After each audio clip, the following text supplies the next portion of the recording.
नाज़रीन आदाब, आईन हिंद से मुताल्लिक़ ख़ुसूसी प्रोग्राम इंसाफ का दरवाज़ा लेकर हाजिर खिदमत हूँ। मैं आपका मेज़बान अतर सईद। और नाज़रीन, हमारा आज का मौजू है दास्ताने मज़ालिम।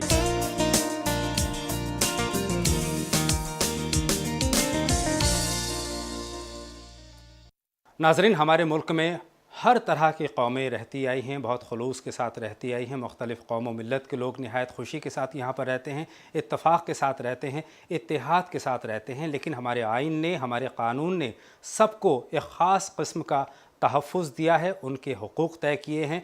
और इसी सिलसिले में SC ST, दलितों और दीगर इस तरह की कौमों के लिए भी ख़ास तहफ़्फ़ुज़ फ़राहम किया गया है। तो आइए नाज़रीन, बहुत ही तफसील से देखते हैं कि SC ST, आदिवासी और दीगर इस तरह की कौमें जो कि दूर दराज गाँवों में रहती हैं, उनके तहफ़्फ़ुज़ के लिए, उनकी फ़लाह व बहबूद के लिए कानून क्या कहता है, किस तरह के हुकूक़ उन्हें हासिल हैं। SC ST prevention of atrocities act 1989 के तहत SC ST का तहफ़्फ़ुज़ किया जाता है। दर्ज फहरिस्त ज़ात और दर्ज फहरिस्त कबाइल यानी SC ST को जुल्म व तासुब से बचाने के लिए खुसूसी कानून बनाए गए हैं। आर्टिकल 335/46/338/334/16/15 में SC ST के तहफ़्फ़ुज़ और उन्हें नौकरियों में अव्वलियत देने की बात कही गई है। आईन में कहा गया है कि रियासती हुकूमतें SC ST तबके के समाजी और तालीमी फ़रोग़ के लिए खुसूसी कानून बना सकती है। आईन के इन्हीं कवानीन के तहत रियासती हुकूमतें और मरकज़ी हुकूमत SC ST तबके के लिए नौकरियों, तालीम और दीगर प्रोग्रामों में रिजर्वेशन देती है। SC ST तबके को आला तबके के जुल्म से बचाने के लिए रियासतों ने SC ST prevention of atrocities act 1989 पर होने वाले मुजालिम से महफूज रखने वाला कानून बनाया है। इस कानून के तहत SC ST पर जुल्म करना संगीन जुर्म करार दिया गया है। ये गैर जमानती जुर्म है। SC ST को डराकर या धमकाकर कोई उनकी जमीन अपने नाम ट्रांसफर न करा ले, इसलिए ज्यादातर रियासतों में SC ST की जमीन आम या आला तबके के खरीदने पर पाबंदी है। SC ST की जमीन गैर SC ST तबके के आदमी के नाम ट्रांसफर नहीं हो सकती। अगर कभी ऐसा होता है तो जमीन ट्रांसफर करने से पहले DM की इजाजत लेनी पड़ती है। तो देखा आपने नाजरीन, हमारे आईन हिंद में SC ST के तहफ़्फ़ुज़ के लिए, जुल्म ज़्यादती से उनको महफूज रखने के लिए, उनको फ़ायदा उठाने के लिए और एक बेहतर ज़िंदगी देने के लिए क्या क्या इक़दाम किए गए हैं और उनका किस तरह से मुस्बत अंदाज में इस्तेमाल हो सकता है। नाज़रीन, अगर समाज का आला तबका SC ST के साथ कोई जुल्म करता है, ज़्यादती करता है, जबर करता है, उनके हुकूक़ को तोड़ता है, छीनता है, तो उसका इंतज़ाम कानून ने बहुत बेहतर तरीक़े से किया है और ऐसा करने वाला एक कानून की खिलाफ वर्जी करता है। इस मौजू पर बहुत ही तफसील से जानते हैं अपने आने वाले सेगमेंट गुफ्तगू में, जिसमें हमारे रिपोर्टर मुमताज़ आलम रिजवी बात कर रहे हैं माहिर कानून जनाब फ़िरोज़ गाज़ी साहब से।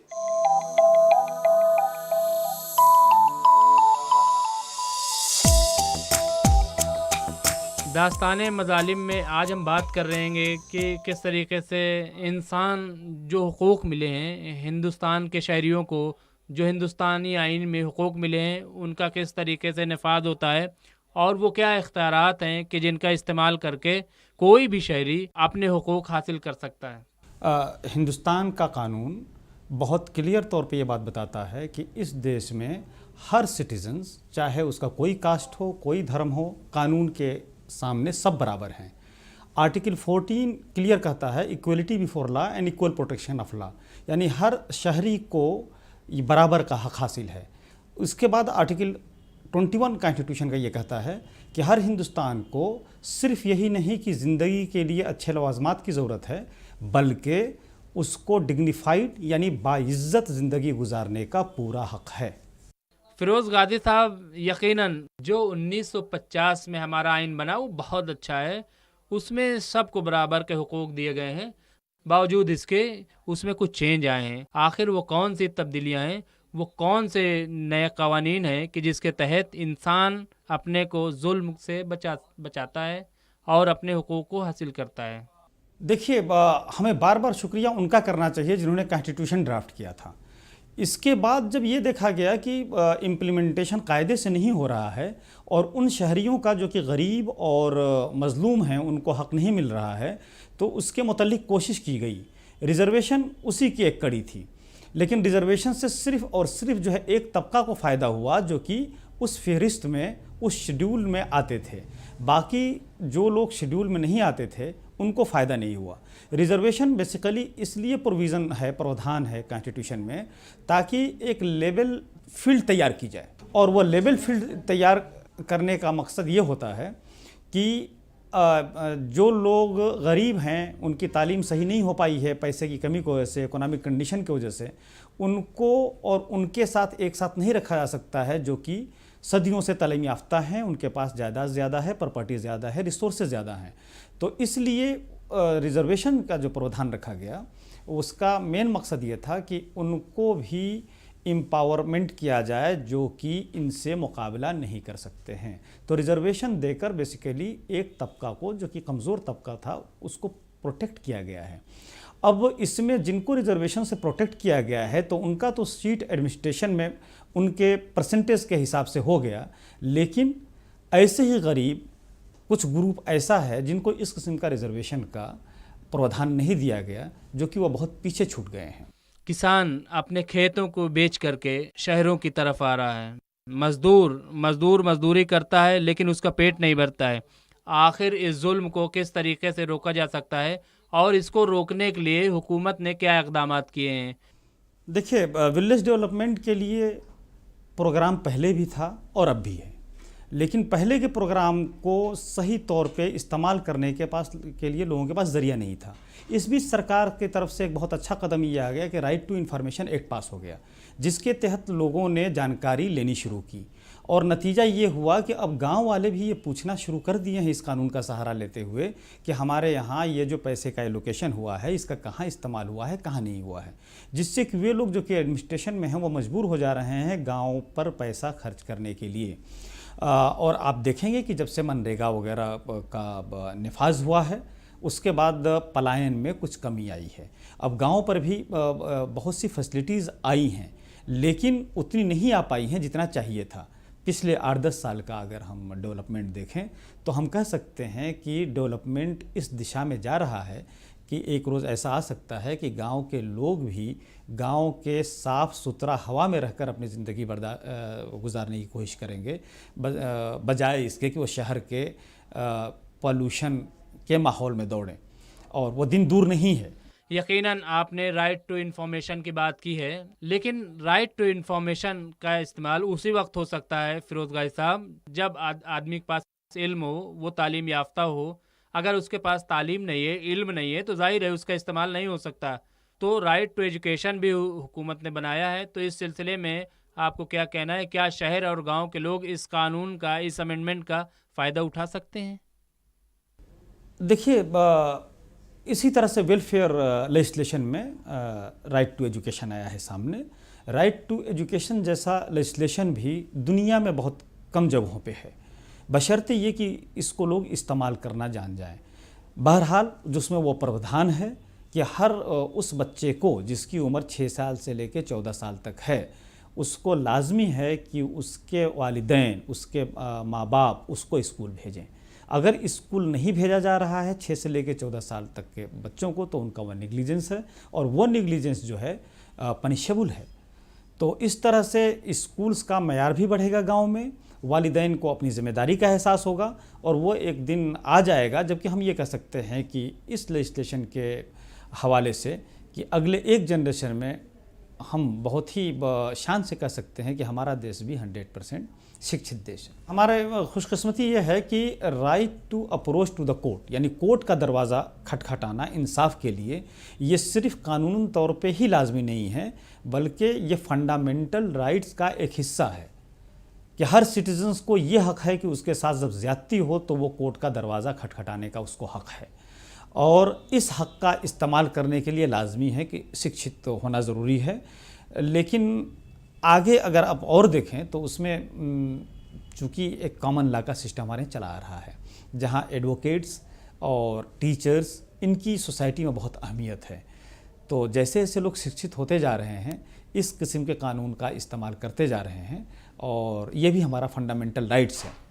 आपने अभी बताया कि एससी एसटी या माइनॉरिटी या पसमानदा तबकात, तो मैं ये जानना चाहता हूँ कि इनके जो हुकूक थे वो आज़ादी से लेकर अब तक नहीं मिल सके, आखिर इसकी वजूहात क्या हैं?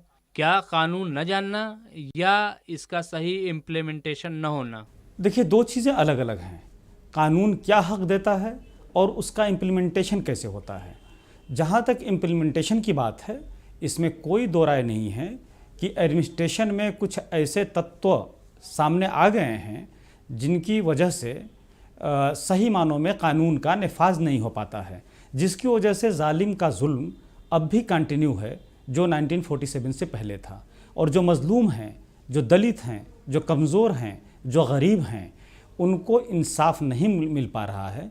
जबकि कानून की पहली ज़िम्मेदारी ये है कि जालिम को जुल्म करने से रोके और मज़लूम की हिफाजत करे। उस ज़माने में जो डिस्कशन चला था वो अछूत के ऊपर चला था कि जो लोग अछूत हैं उनको स्पेशल प्रोविज़न की ज़रूरत है।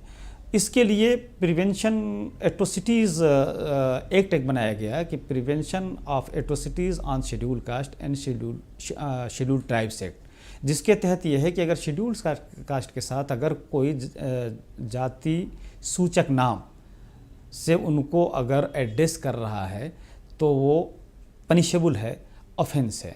इस किस्म का प्रावधान कोई माइनॉरिटीज़ के साथ नहीं किया गया है। लेकिन इधर मैंने देखा कि इस बात पर डिस्कशन चल रहा है जिसको कि आमतौर पे कम्युनल वायलेंस बिल कहते हैं, उसको लाने की कोशिश की जा रही है ताकि माइनॉरिटीज़ के साथ जो हेट कैंपेन चल रहा है उसके ऊपर लगाम लगाया जाए। और कम्युनल जो राइट्स होते हैं वो बेसिकली हेट कैंपेन का नतीजा ही होता है। पहले माहौल ख़राब किया जाता है तकरीर करके और माइनॉरिटी के ख़िलाफ़ मेजॉरिटी के एक तबकों को उकसाया जाता है हेट कैंपेन के ज़रिए। अगर ये बिल जो कि सरकार के अभी नज़र में है और सरकार कभी कभी वादा भी कर रही है कि लाएंगे, अगर उसको लाया जाए तो इस मसले को हल करने में बहुत ही आसानी होगी। लेकिन यहाँ पर मैं ये बात ज़रूर कह दूँ कि ये जो कम्युनल वायलेंस बिल है, इत्तफाक से मैंने इसको कई बार पढ़ा है, कई बार डिस्कशन में भी हिस्सा लिया है। माइनॉरिटीज़ के लिए भी अगर उसी किस्म का लेजिस्लेशन सरकार पास करे जिस किस्म का शेड्यूल कास्ट के राइट्स को प्रोटेक्ट करने के लिए किया गया है, तो ये सरकार का एक बहुत ही अच्छा कदम होगा। कमज़ोर तबका, माइनॉरिटी भी कमज़ोर तबका में आता है, इसको बचाने के लिए, इसके राइट्स को महफूज रखने के लिए। आखिर में मैं ये जानना चाहूँगा फ़िरोज़ गाज़ी साहब कि आप क्या पैगाम देना चाहेंगे लोगों को, NGOs को, कि वो किस तरीके से माशरे में बेदारी पैदा करें और जो जुल्म का शिकार हैं वो अपने आप को जुल्म से बचा सकें और अदालत का सही से दरवाज़ा खटखटा सकें। इसके लिए आप क्या पैगाम देना चाहते हैं? देखिए, जुल्म का अगर सोशल लेवल पर हम क्लासिफिकेशन करें तो एक तो ये कि जो अमीर तबका है, मालदार तबका है, वो गरीबों के साथ कर रहा है, उनको मजलूम बना रहा है, उनके साथ जुल्म कर रहा है। दूसरी बात, अगर सोसाइटी को हम जेंडर में डिवाइड करें तो लाजमी है कि जो मेल हैं वो डोमिनेटिंग है, वो फीमेल के साथ ज़्यादती कर रहा है। इसी तरह से बहुत से गार्जियंस ऐसे होते हैं कि वो अपने बच्चों का ख्याल नहीं करते हैं, उनके साथ ज़्यादती करते हैं। ज़्यादती ये करते हैं कि बच्चे अगर ज़्यादा हैं तो भी पहला बच्चा अगर 10-11 साल का है तो उसको भेज देते हैं कि घर का कुछ इनकम बढ़ाए, कुछ सर्विस करे। इन सब के प्रिवेंशन के लिए, इन सब के राइट्स को महफूज करने के लिए सरकार ने कई किस्म के लेजिस्लेशन लाए हैं। चाइल्ड्स को एब्यूज़ को प्रोटेक्शन, चाइल्ड्स को प्रोटेक्शन के लिए कमीशन भी बना है। इसी तरह से वुमेन के प्रोटेक्शन के लिए कमीशन बना है, माइनॉरिटी के प्रोटेक्शन के लिए कमीशन बना है, और schedule caste and schedule types के प्रोटेक्शन के लिए, बैकवर्ड के प्रोटेक्शन के लिए बैकवर्ड कमीशन बना है। ये सब कमीशंस हैं, सबके साथ लेजिस्लेशन है। उसका इस्तेमाल भी अब हो रहा है। जैसे जैसे लोग तालीम याफ्ता होते जा रहे हैं वैसे वैसे इन सब चीज़ों का इस्तेमाल हो रहा है। जहाँ तक कानून की बात है, कानून तकरीबन हर फील्ड पे बना हुआ है, बस ये है कि उसको किस तरह से इस्तेमाल करें। यहीं पे रोल जो है NGOs का आ जाता है। NGOs का अब ये रोल होता है क्योंकि सरकार मखसूस तबके और एक लिमिटेड रिसोर्सेज के हिसाब से चलती है। एनजीओज अगर इसमें आगे बढ़ रहे हैं तो इसका मतलब सिटीजन्स का पार्टिसिपेशन एडमिनिस्ट्रेशन में हो जाता है और फिर सरकार के हाथ पैर लंबे हो जाते हैं। फिर जब सरकार के हाथ पैर लंबे होते हैं इसका मतलब ये होता है कि कानून की पहुंच वहाँ तक हो जाती है जहाँ तक आज से 5-10 साल पहले नामुमकिन था। तो यहाँ पर एनजीओज़ का रोल बहुत ही अहम हो जाता है। कुछ एनजीओज़ हमारे यहाँ, इसमें दो राय नहीं है, बहुत सही काम कर रही हैं। कुछ जो एनजीओज़ बनी हैं सैकड़ों हज़ारों की तादाद में बन रही हैं, इसमें अभी काम करने की सलाहियत नहीं है, लेकिन हमें उम्मीद ये है कि अगले 5-10 साल में एनजीओज़ का एक अच्छा ग्रुप हमारे देश में तैयार होगा और इस तरह से कानून को सही तौर पे नाफिज करने के लिए ये एनजीओज़ बहुत ही कारआमद साबित होंगी। फिरोज़ गाजी साहब, आपने जो भी जवाबात दिए यकीनन वो हमारे नाजरीन के लिए बहुत मुफीद साबित होंगे। आपका बहुत बहुत शुक्रिया। नाजरीन, यकीनन आप इस जवाबात से इत्तेफाक करते होंगे और इससे इस्तिफ़ादा भी हासिल करेंगे, क्योंकि आज ये बात देखने को मिलती है कि जो आइन ने हमें हुकूक दिए हैं, ख्वाह वो शहर का रहने वाला हो, ख्वाह वो देहातों का रहने वाला हो, वो हुकूक हासिल करने में वो नाकाम रहता है। लेकिन इस प्रोग्राम के तहत आपको बेदार करने की कोशिश की गई। हमें उम्मीद है कि आप इससे इस्तिफ़ादा करेंगे। तो नाज़रीन, देखा आपने गुफ्तगू के तहत किस तरह से माहिर कानून हमें बता रहे थे कि SC/ST किस तरह से अपने हक़ को हासिल कर सकते हैं और किस तरह से आला तबके के लोगों से अपने आप को महफूज कर सकते हैं, उनके जुल्म से अपने आप को महफूज कर सकते हैं और किस तरह से खुशगवार ज़िंदगी बसर कर सकते हैं। नाज़रीन, दलितों को जुल्म व तशद्दुद से महफूज रखने के लिए हमारे कानून ने कई सारे इक़दामात किए हैं। इस सिलसिले में हमने बहुत सारी मालूमात तो हासिल कर ली है, लेकिन अभी भी बहुत सारे सवालात हैं और न सिर्फ हमारे सवालात हैं बल्कि उन तालिबे इल्मों के भी सवालात हैं जिनके जवाब उनको चाहिए जो कानून की पढ़ाई पढ़ रहे हैं। आइए रूबरू के तहत देखते हैं इन सवालात के जवाब, जिनके जवाब दे रहे हैं माहिर कानून।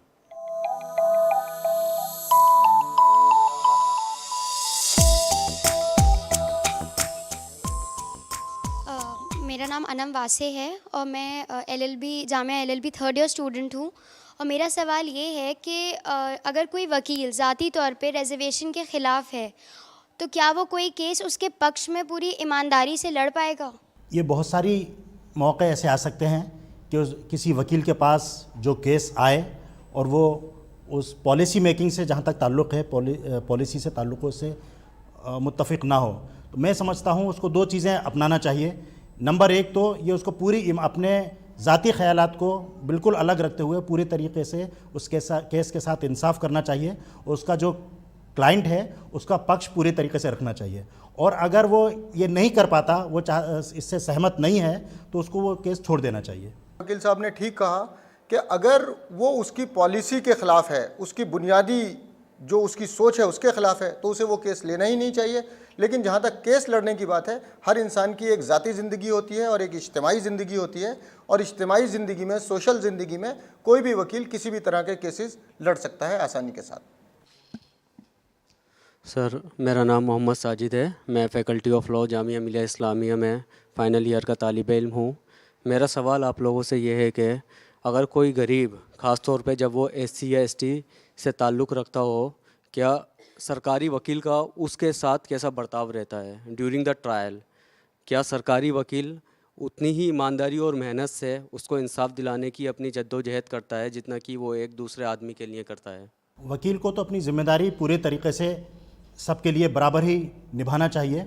और इसमें जब वो वकील होता है तो वकील के सामने ये नहीं होता कि वो किस कम्युनिटी का है, किस मज़हब का है, किस ज़ात से ताल्लुक़ रखता है। उसको सिर्फ़ और सिर्फ उसका जो केस है, उसके जो तर्क हैं, उसी पर ही कंसंट्रेट करना होता है और करना भी चाहिए। और अगर ऐसी चीज़ आती है कि वो कहीं ना कहीं वो नहीं कर पा रहा है, तो मैं समझता हूँ हमारे इसकी एक खामी है और ऐसे नहीं आने देना चाहिए। लेकिन एक वकील के लिए वो सिर्फ एक क्लाइंट होता है, उसका केस होता है, और उसी को ही पूरी ईमानदारी के साथ कोर्ट के सामने और जज के सामने उसको रखना चाहिए।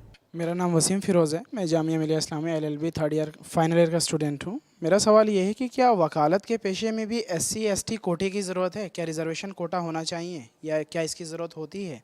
मैं समझता हूँ ये तो एक बहुत बड़ा पॉलिसी का सवाल है और गवर्नमेंट पॉलिसी लेती है रिज़र्वेशन है, सही है या नहीं है, अगर है तो क्यों है, नहीं होना चाहिए तो क्यों नहीं होना चाहिए। ये पूरे ही रिज़र्वेशन का एक जो सिस्टम है उसी से ये ताल्लुक़ है।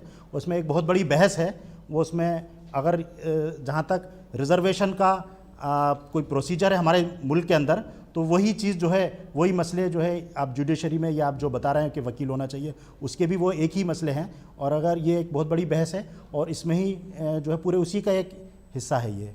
जहाँ तक SC और ST कैटेगरी के वकला की बात है और इनका रिज़र्वेशन होना चाहिए कि नहीं होना चाहिए, SC और ST के लिए रिज़र्वेशन, जब आप वकालत की तालीम के लिए जाते हैं वहाँ उनके लिए रिज़र्वेशन मौजूद है, उनकी सीट्स हैं। जब आप जुडिशरी में सर्विसेज की बात है वहाँ उनके लिए एक रिज़र्वेशन है। जहाँ कानून के दायरे के अंदर रहकर कानूनी हुकूमत में कानूनी मराहत की बात है वहाँ उनके लिए रिज़र्वेशन है। लेकिन दिल्ली के अंदर तकरीबन जितने वकला हजरात हैं और उनकी तादाद एग्जैक्ट तो बार काउंसिल ऑफ दिल्ली से रुजू करके पता चल पाएगा, लेकिन SC ST वकीलों की भी खासी तादाद मौजूद है दिल्ली के अंदर। तो नाज़रीन, रूबरू के तहत अभी आपने देखा कि किस तरह से कानून की पढ़ाई पढ़ रहे तालिब इल्मों के सवालात के जवाब दे रहे थे माहिर कानून, यानी SC ST मौजू पर क्या है कानून, कानून क्या कहता है, किस तरह का तहफ़्फ़ुज़ फराहम करता है और किस तरह की सहूलियात का फ़ायदा उठा सकते हैं SC ST, हमने बहुत ही तफसील से जाना। तो नाज़रीन, ये था इंसाफ का दरवाज़ा का आज का शुमारा, जिसमें हमने बात की SC ST के हुकूक़ की और उनसे जुड़े कानून की। तो नाज़रीन, आइंदा शुमारे में एक नए मौजू के साथ आपसे होगी फिर मुलाकात। तब तक के लिए अतर को दें इजाज़त।